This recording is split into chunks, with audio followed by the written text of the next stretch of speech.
E aí, pessoal, eu sou a professora Bárbara Furquim, a professora de vocês do 8º ano de História.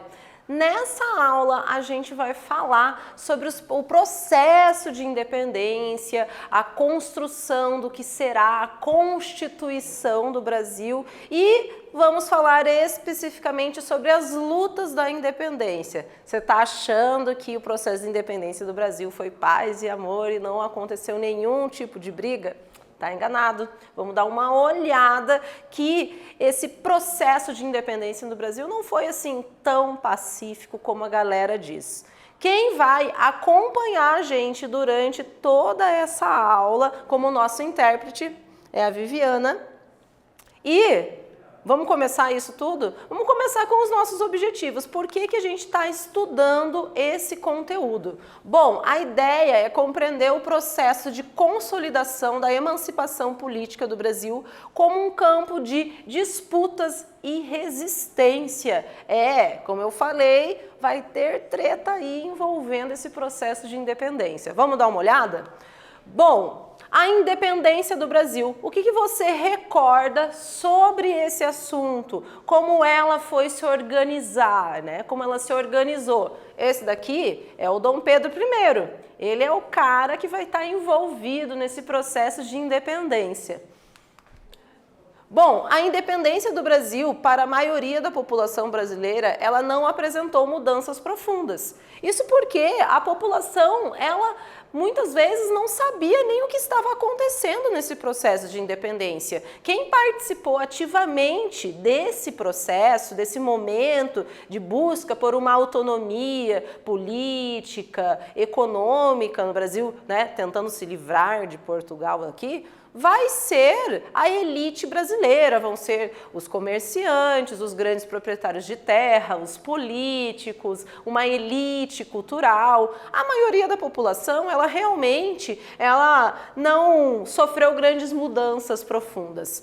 A independência, ela precisava ser reconhecida.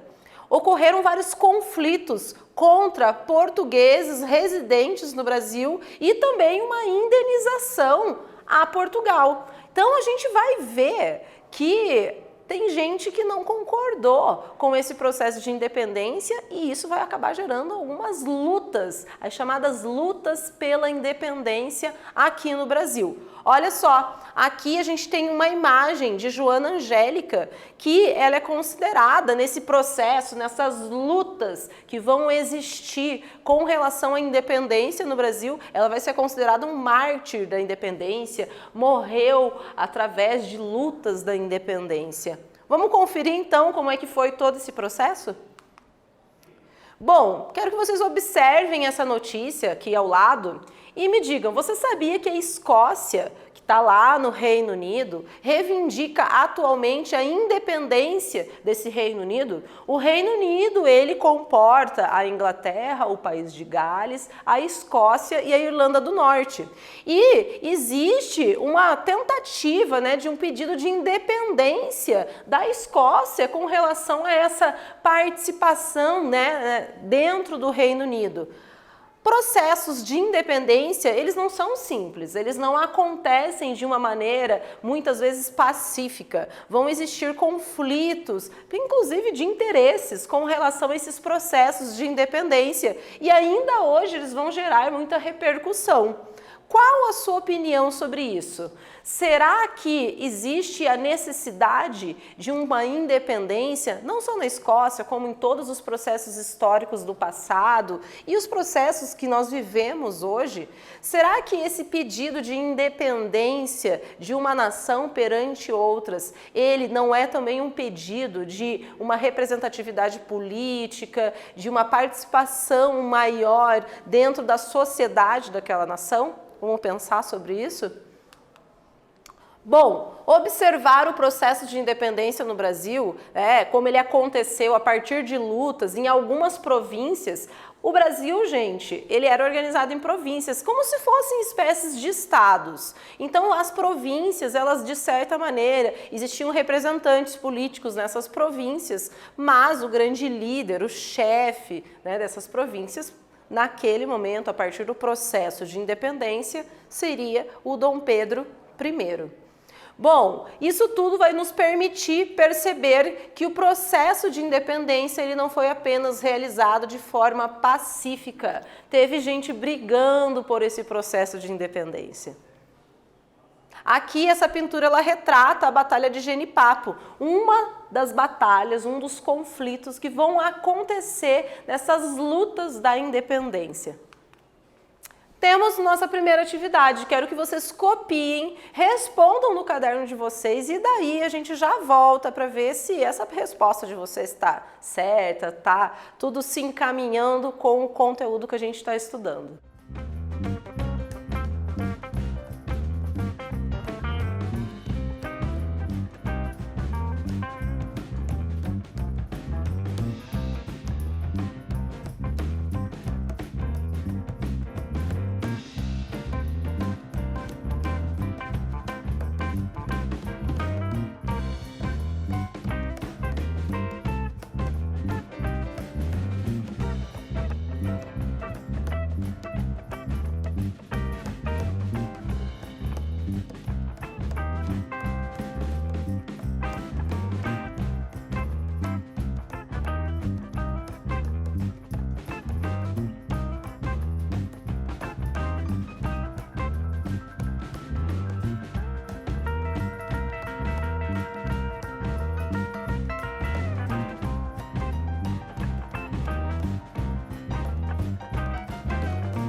Então, vamos primeiro dar uma olhada nessa pergunta.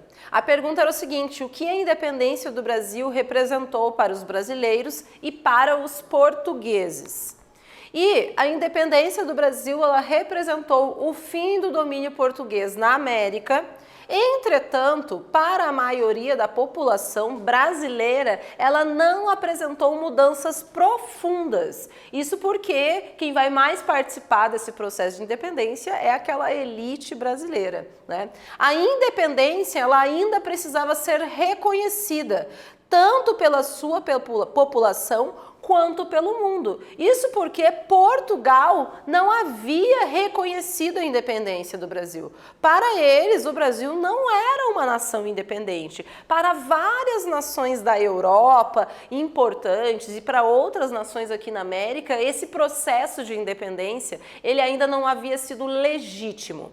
Vamos dar uma olhada como é que vai rolar essa ideia, então, de que a independência não estava oficializada?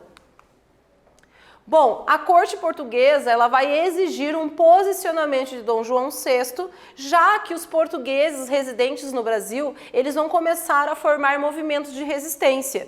Isso mesmo, gente. Vários lugares aqui no Brasil, muitos deles a gente pode ter certeza que a maioria deles estavam localizados principalmente em regiões do Nordeste do Brasil, Norte, Nordeste. Muitas dessas pessoas, dessa população, ela vai começar a entrar em conflitos com os portugueses locais.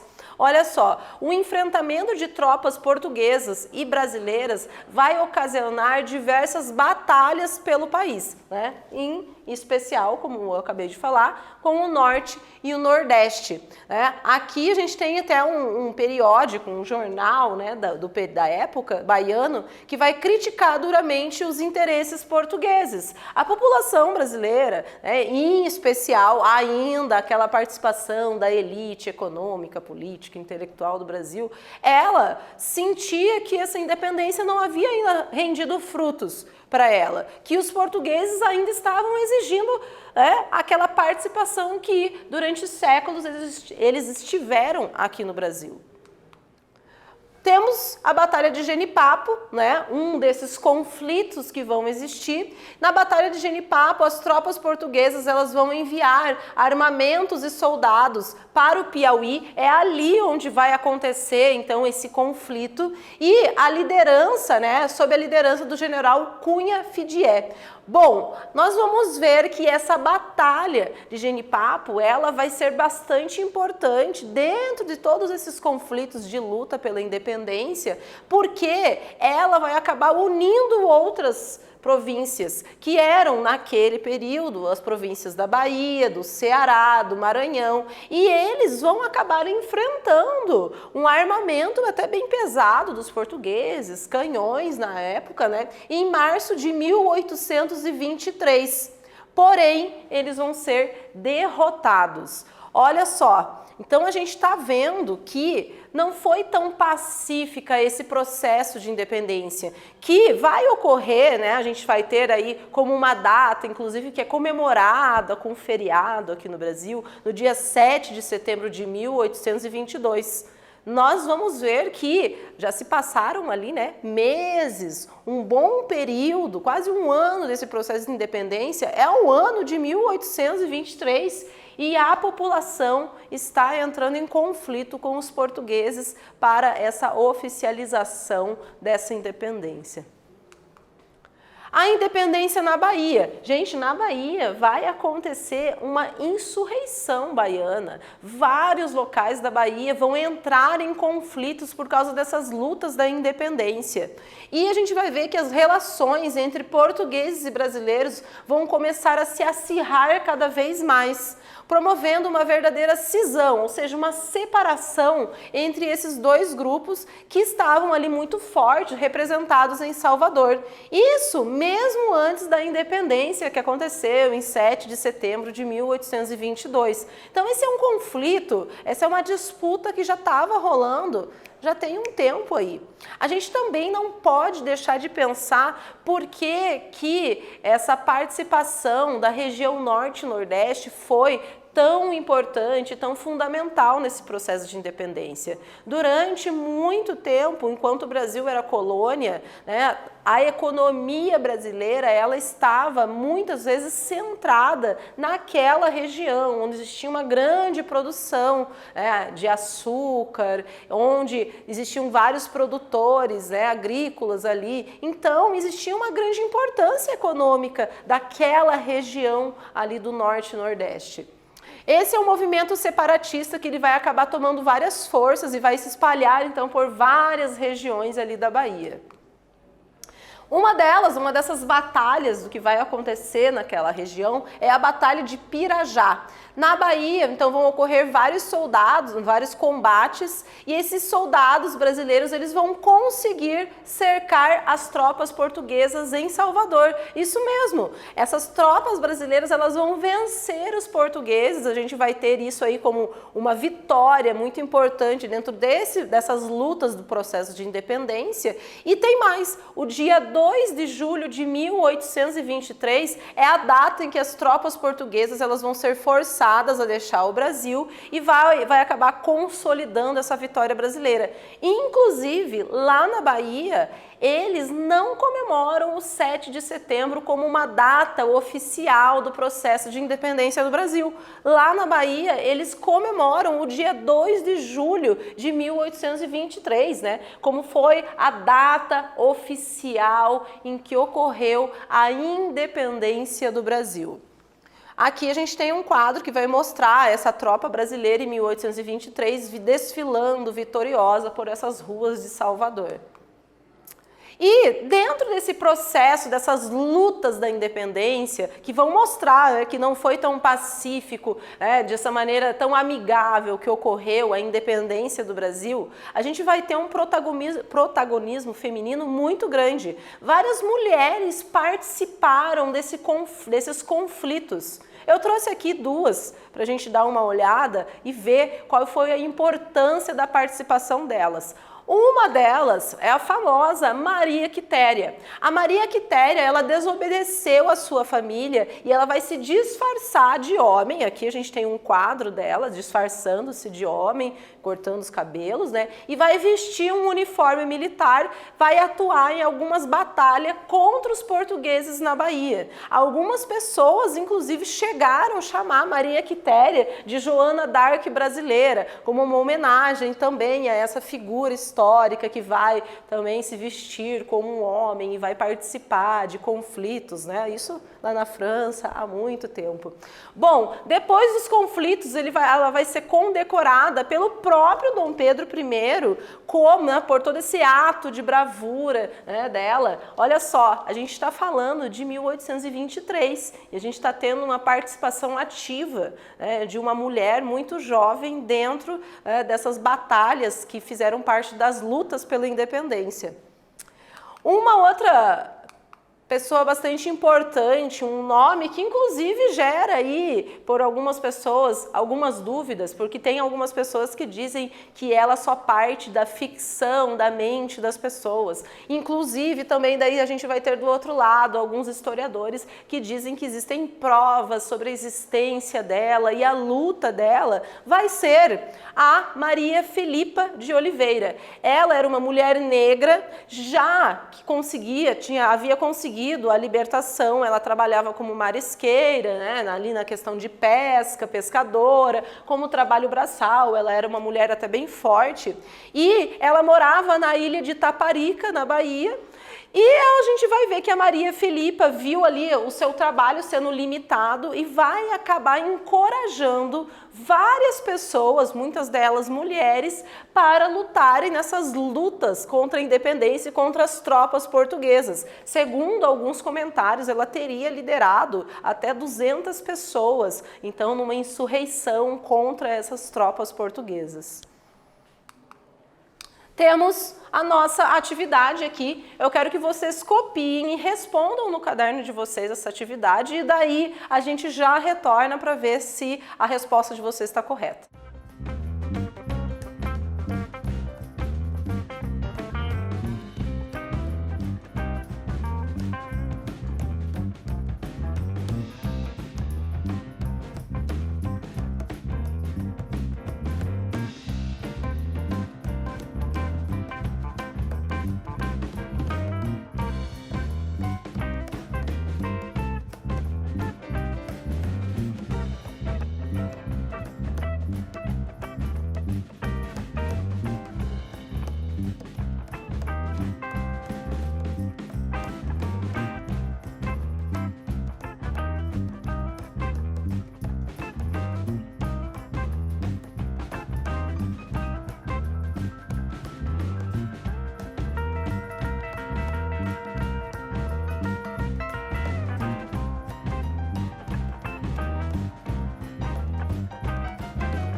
E aí, pessoal, vamos dar uma olhada em qual é essa pergunta? A pergunta é: que motivos levam a afirmar que a independência no Brasil não foi um movimento pacífico? E a gente pode ver, né, que ela não foi um movimento pacífico porque em diversas regiões ocorreram embates entre as forças brasileiras e portuguesas. Esses eventos estiveram presentes principalmente nas regiões norte e nordeste do Brasil. A participação feminina foi contundente nesses episódios pela luta pela independência do Brasil. Bom, e o reconhecimento da independência do Brasil? Porque a gente já viu que a população não havia reconhecido essa independência. E isso vai gerar, inclusive, as lutas pela independência. Mas e daí? E Portugal havia reconhecido? E o resto do mundo, né? O primeiro país que vai reconhecer o Brasil como uma nação livre vai ser os Estados Unidos, isso no ano de 1824. É importante a gente pensar que os Estados Unidos já fazia aí algumas décadas antes, conseguido o seu processo de independência e se tornado uma república. Bom, em 1825, para reconhecer a independência do Brasil, Portugal vai exigir um pagamento de 2 milhões de libras esterlinas, que era a moeda inglesa. Gente, isso quer dizer que para conseguir a sua independência, o Brasil, Dom Pedro I, ele teve que pagar para Portugal uma espécie de uma recompensa, né? Ali um pagamento para o reconhecimento da independência do Brasil. Bom, o Brasil ele vai aceitar essa dívida, né? Ele vai aceitar então o pagamento com Portugal e ele vai emprestar dinheiro da Inglaterra, dos bancos, né, dos banqueiros ingleses para pagar essa dívida. E essa dívida foi se transformando em algo cada vez maior, porque não tinham dinheiro suficiente nos cofres aqui do Brasil para pagar todos esses empréstimos milionários que existiam no período. Nossa atividade. Quero que vocês leiam com atenção e a gente já volta para ver se está correta.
Então vamos dar uma olhada nas perguntas? Considerando o reconhecimento da independência do Brasil, responda às questões. A. O que Portugal exigiu do Brasil para reconhecer a sua independência? B. Como o Brasil conseguiu cumprir a exigência portuguesa? Nós vamos ver que a resposta A exigiu que o Brasil pagasse uma multa de 2 milhões de libras esterlinas, que é a moeda inglesa. E a letra B, a resposta, né, que essa exigência ela vai conseguir ser cumprida, né, pelos portugueses, porque o governo brasileiro vai emprestar dinheiro dos bancos ingleses e vai ter a sua independência reconhecida pelos portugueses apenas no ano de 1825. Não vamos esquecer que aquela independência, o 7 de setembro, só vai rolar em 7 de setembro de 1822. Passaram-se alguns anos para esse reconhecimento. O que nós vimos, então, nessa aula? A gente viu que o processo de independência no Brasil não foi um processo tão pacífico como nos é passado. Existiram várias lutas pela independência, muitas delas centradas ali no norte, no nordeste brasileiro. Essas lutas vão ter uma representatividade feminina bastante importante e o reconhecimento da independência do Brasil só vai ocorrer mediante um pagamento a Portugal, em que o Brasil vai acabar contraindo uma dívida bem pesada com a Inglaterra. É isso, pessoal. Até a próxima.